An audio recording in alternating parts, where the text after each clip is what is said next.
Hola a todos, la clase de hoy estaremos viendo una clase relativamente bastante corta.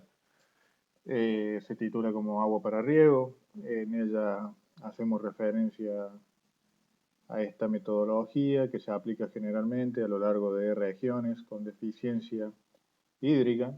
Recordemos que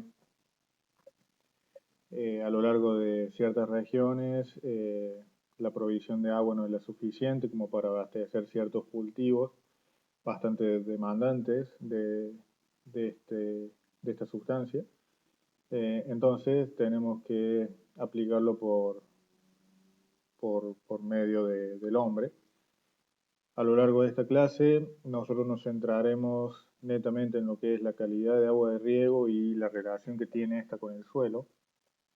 No haremos referencia ni a metodologías de riego ni a otros tipos de características, sino simplemente nos centraremos en analizar la calidad de agua y cómo impacta esa calidad de agua en el suelo que nosotros tenemos.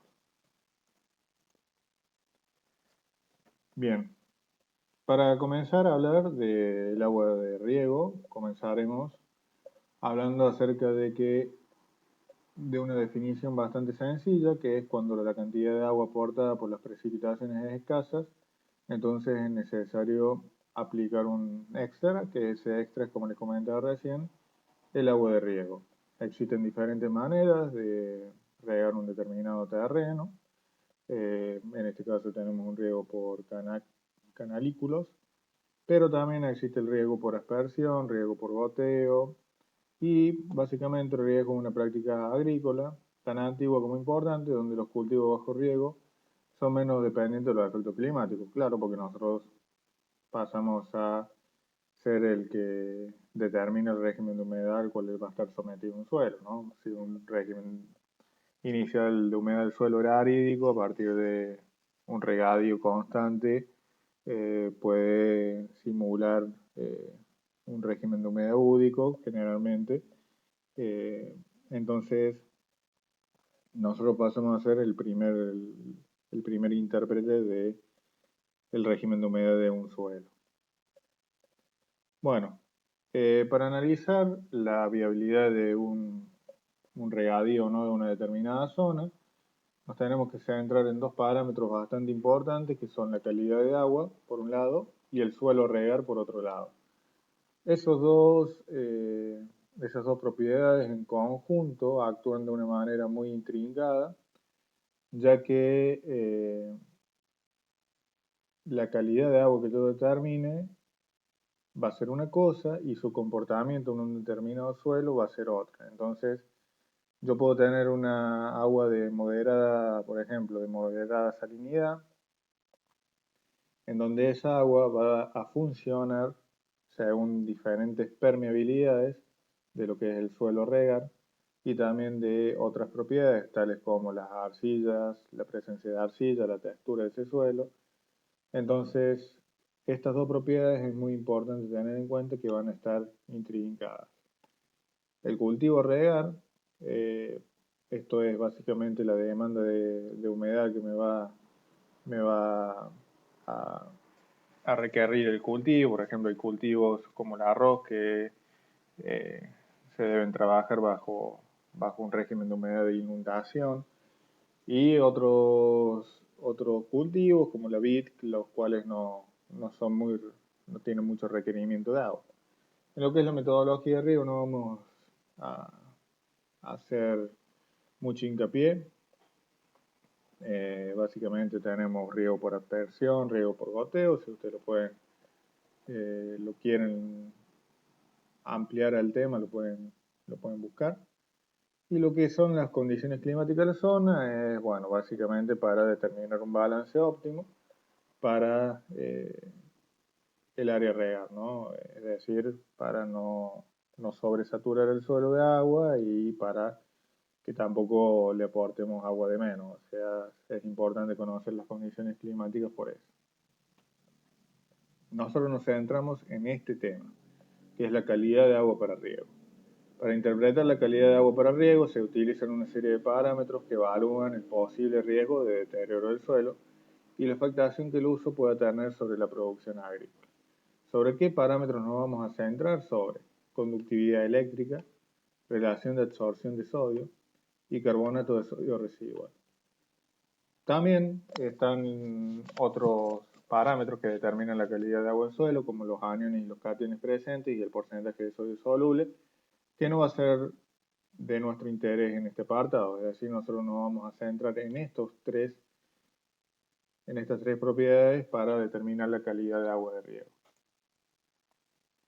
La conductividad eléctrica, que no hace más que determinar la salinidad del agua, se determina mediante el valor de la conductividad, es una medida directa a partir de un conductivímetro, se puede determinar ya la conductividad del agua, y se expresa en milimoles por centímetro. Respecto al suelo regar, esto se relaciona o está directamente relacionado con la permeabilidad y el tipo de cultivo a desarrollar, es decir, lo que le explico recién. Hay 6 clases según la conductividad. Y hay, para cada tipo de clase, hay una determinada conductividad límite. Yo voy a tener ciertos cultivos que pueden ser tolerables a la media salinidad. Y en ese caso, mi agua, determinada con una concentración media de salinidad, se vuelve óptima para ese cultivo. Ahora bien, yo quiero plantar un cultivo que no es tolerante a la salinidad y obtengo un agua clase 4, allí mi cultivo deja de ser apto para ese tipo de regadío. Otra cuestión diferente es lo relacionado a la permeabilidad. La permeabilidad generalmente trabaja, o sea, necesitamos tener una buena permeabilidad de suelo a medida que la salinidad se va haciendo más excesiva, al igual que el drenaje. ¿Por qué? Porque a medida que yo voy regando el suelo, ese exceso de humedad y ese exceso de sal va permaneciendo en el suelo y no lo puedo liberar. Entonces el suelo se me vuelve muy salino y con todo lo que eso implica, con el efecto osmótico que genera en la distribución de humedad y toda esa carga nociva en el suelo, termina por generar un deterioro del mismo y no es aconsejable regar con aguas muy salinas si la permeabilidad o el drenaje es relativamente bajo. Otro parámetro importante es la relación de absorción de sodio. La relación de absorción de sodio es el segundo patrón de importancia a la hora de realizar un análisis de agua de riego y expresa la relación existente entre el sodio respecto a los otros cationes dominantes, que son los cationes bivalentes, que son el calcio y el magnesio. A medida que yo tengo una predominancia de sodio, los otros dos cationes tienden a descender su incidencia. Entonces, generalmente a medida que yo tengo una salinidad mayor, lo que es la incidencia del sodio tiende a ser menor debido a una presencia mayor de estos dos cationes. Cosa contraria, cuando generalmente las salinidades medias, se puede tornar que el sodio tenga valores relativamente altos y los otros dos cationes bajos. Hay un caso de excepción, como en el caso que ustedes recuerdan de la solución de suelo, en donde nosotros podemos tener una solución salino-sódica, es decir, con mucha salinidad y con también exceso de sodio. Es importante recordarles que todos estos valores de concentraciones de iones tienen que estar expresados en miliequivalentes por litros. Esto no se preocupen, nosotros cuando realicemos la actividad va a ser detallado en la misma. Yo voy a estar haciendo un ejercicio de ejemplo y ustedes van a completar el resto de los análisis de agua que se les den. Bueno, recuerden que para la salinidad habíamos obtenido 6 clases diferentes. Para lo que es la relación de absorción de sodio, obtenemos 4 clases diferentes según esta fórmula. Les quiero destacar que dentro de esta columna debemos utilizar solamente los primeros valores. Lo que dice y para allá lo borramos, no nos interesa. Entonces determinamos 4 clases según la alcalinidad. Posterior a ello pasaremos a definir otra clase Es decir, a nosotros nos dan un análisis de agua, lo que primero hacemos es determinar la conductividad, definimos una clase por salinidad. La segunda etapa es definir una clase por alcalinidad. Luego, determinamos según este gráfico, que es un diagrama de Riverside, es un diagrama que me permite a mí obtener con una relativa precisión si un agua es apta para el riego o es apta con precauciones o no es apta. ¿Qué hace? Es básicamente junta las clases de salinidad y la clase de alcalinidad. Y mediante este gráfico utilizamos, uniendo directamente los valores de conductividad y de valor de RAS, determinamos lo que es una clase conjunta entre salinidad y alcalinidad. Si cae en este campo, el agua será buena para riego. Si cae en los campos blancos, será agua utilizable para el riego pero con precauciones. Y si cae dentro del campo con esta textura, el agua no será apta para riego. Es un diagrama más y una aproximación más para ver lo que podemos hacer con el agua en cuestión. Otra cuestión importante es relacionar el valor del RAS al PSI de suelo, ¿no? Recuerden que el valor de RAS me relaciona a mí lo que era la concentración de sodio con la concentración de calcio y magnesio y era una medida aproximada de ver qué catión predominaba en lo que era la solución la solución con la cual yo iba a regar el suelo. Este gráfico me relaciona ambas concentraciones en mil equivalente por litro y me sirve también para ver la incidencia que tendrá este tipo de agua al regar el suelo.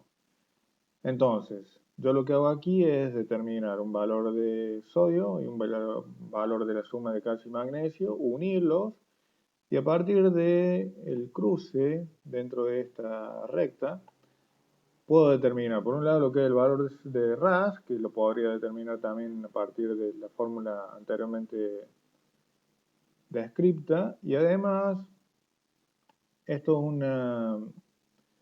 un valor de cuánto se me incrementaría el PSI de suelo. O sea, yo ya parto de un PSI inicial en el suelo y le debo sumar esto para que yo tenga una idea de cómo se va a comportar el PSI del suelo. Ustedes recuerdan que el PSI era la medida de sodio en lo que era la solución del suelo. Si yo a esa solución del suelo le agrego un agua con más alcalinidad, con más sodio, sin lugar a dudas, usted va a observar que valores de sodio elevados, lo uno con valores aproximadamente intermedios de calcio y magnesio, me da aproximadamente por acá y me indica que mi PSI se incrementaría en un 15%. Entonces yo descarto esa agua para riego porque ustedes saben que porcentaje de alrededor del 15%, estamos hablando de un proceso de enriquecimiento de sodio muy nocivo. Entonces este gráfico también me sirve para ver eso. Cómo se comporta el agua con la cual voy a regar y cómo me repercute a mí en el PSI del suelo. Finalmente, para dar por concluida la clase, tenemos que hablar de lo que es la calidad de agua para riego según el carbonato de sodio residual. El carbonato de sodio residual es un índice calculado para evaluar el potencial del agua de riego para inducir un suelo alcalino. ¿Qué pasa? Cuando nosotros veíamos que se producía un proceso de alcalinización en el suelo, lo que se daba era un fenómeno en el cual se formaban carbonatos y bicarbonatos de sodio.